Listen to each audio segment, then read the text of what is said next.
My family texted me saying we need space from you. Please don't reach out to us anymore.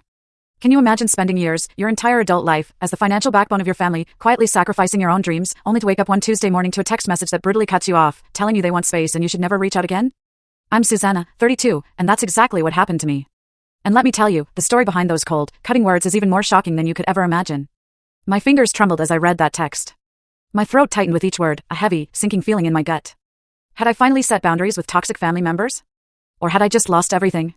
See, my story didn't start with that text.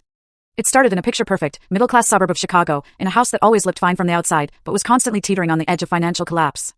From a young age, I was good with numbers. While other kids were blowing their allowance on candy and toys, I was meticulously organizing mine, a little act of survival I didn't even realize I was doing. By the time I was 12, I understood our family budget better than my own parents did. My dad, Paul, was an optimist. A serial entrepreneur, cycling through business ventures like Seasons, a landscaping company that, predictably, folded in winter, a restaurant supply store that couldn't compete, a consulting firm with no clients.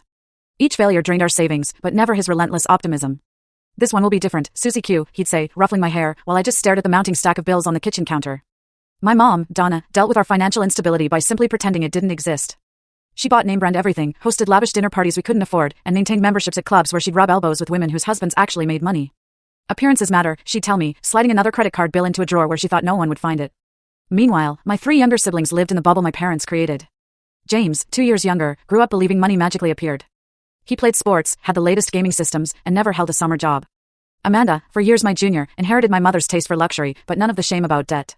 She demanded dance lessons, designer clothes, and expensive camps, throwing tantrums when told no. And Tyler, the baby, 6 years younger, was the most spoiled. His gaming addiction started early, our parents buying whatever would keep him quiet while they wrestled with their crumbling finances. I took a completely different path. At 16, I worked after school at the local grocery store. In college at the University of Illinois, I juggled 3 part-time jobs while maintaining a 3.9 GPA in finance. No spring and then watch the full story, link is attached below.